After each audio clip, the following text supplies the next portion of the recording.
Sejumlah elemen masyarakat hari ini rencananya akan menggelar aksi unjuk rasa menolak RUU TNI. Untuk mengetahui informasi terkini demo dan jelang rapat paripurna, kita sudah terhubung dengan jurnalis Kompas TV. Di area luar DPR ada jurnalis Eril Wiranata dan juru kamera Junaidi Saputra. Dan juga di dalam gedung DPR ada jurnalis Niputu Trisnanda dan juru kamera Roy Ilman. Kita ke Eril terlebih dahulu. Eril, selamat pagi. Bagaimana dengan suasana demo di sana? Apa saja tuntutan mereka?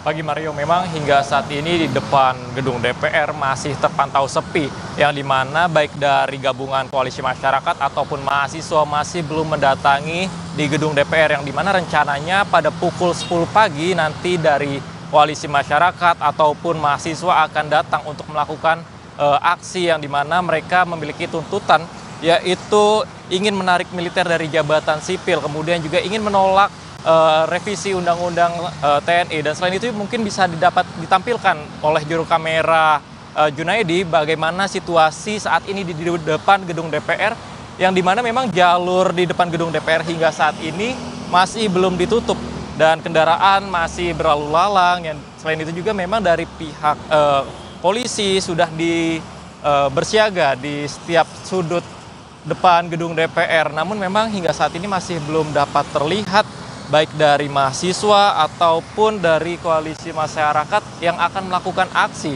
Namun memang diperkirakan rencananya mereka akan bergerak menuju DPR pada pukul 10 waktu Indonesia Barat. Dan selain itu juga tuntutan yang ingin disampaikan salah satunya adalah dari Kontras, yaitu ingin reformasi institusi TNI, kemudian juga menginginkan untuk usut tuntas korupsi dan bisnis militer. Namun memang yang paling utama adalah mereka memprotes adanya RUU TNI yang mereka khawatirkan bisa menjadi dui fungsi. Dan nantinya kita akan tetap menunggu hingga pada pukul 10 waktu Indonesia Barat bagaimana situasi dan apakah ada pergerakan dari masa aksi baik dari masyarakat ataupun dari mahasiswa. Mario. Oke, Eril dan juga Junaidi. Dari area luar kita menuju ke area dalam DPR, ada jurnalis Kompas TV Niputu Trisnanda dan juru kamera Roy Ilman. Putu, selamat pagi. Pukul berapa rapat paripurna RUU TNI digelar?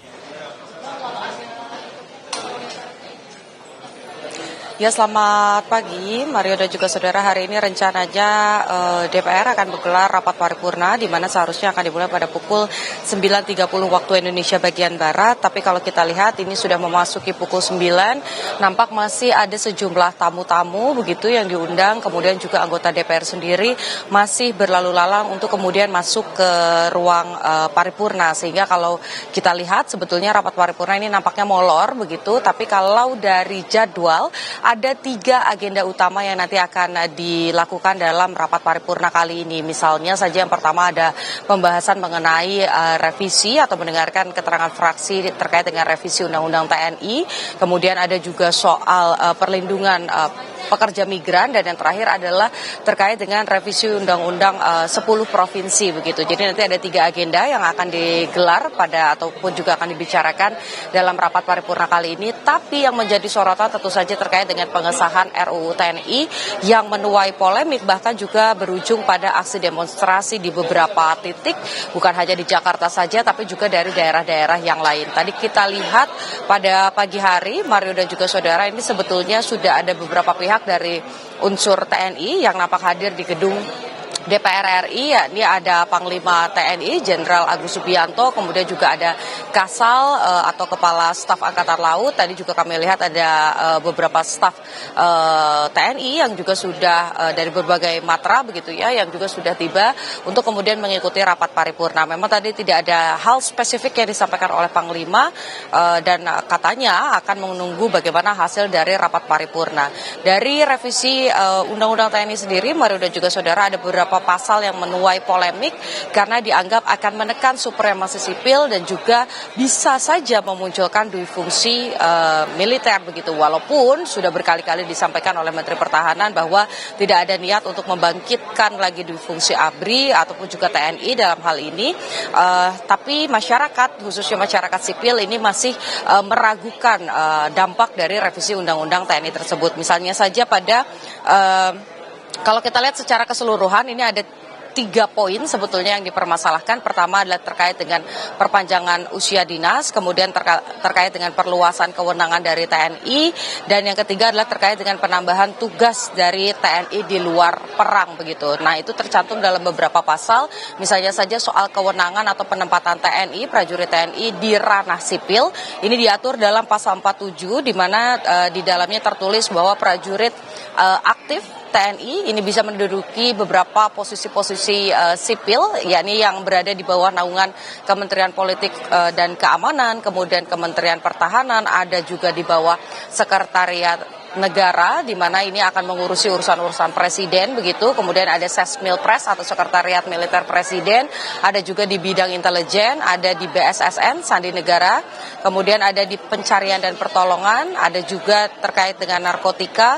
Kemudian ada yang menjadi polemik adalah sebetulnya dari 10 lembaga yang sebelumnya sudah ada ataupun diatur dalam RUU TNI, ini menjadi 15 lembaga kementerian dan lembaga, di mana 5 lainnya, ya ini ada Badan Nasional Pengelolaan Perbatasan, ada Badan Nasional Penanggulangan Bencana, kemudian ada Badan Nasional Penanggulangan Terorisme, dan Bakamla juga di Kejaksaan Agung, karena di sana ada sektor atau bidang pidana militer begitu.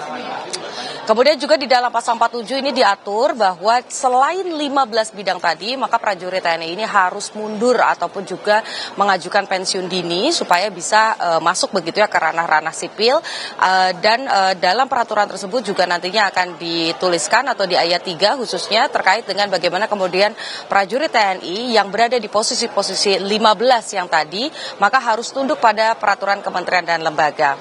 Tentu saja ini menjadi sorotan, kemudian juga terkait dengan bagaimana posisi ataupun tugas kewenangan TNI di luar sistem operasi ataupun juga perang. Ini yang juga menjadi sorotan. Dan terakhir berkaitan dengan usia, di mana ada penambahan usia secara berjenjang. Kalau usulan dari DPR ini sifatnya umum begitu, tapi kalau dari pemerintah ini lebih spesifik, di mana Bintara Tamtama ini pensiun di usia 55, perwira hingga kolonel ini 58 tahun. Sementara di tingkatan perwira tinggi bintang 1 60, bintang 2 61, kemudian bintang 3 62, dan bintang 3 ini bintang 4 maksud kami ini pensiun di usia 64 tahun. Tentu saja harapannya apapun yang berkaitan dengan revisi khususnya terkait dengan undang-undang TNI ini tidak menekan supremasi sipil.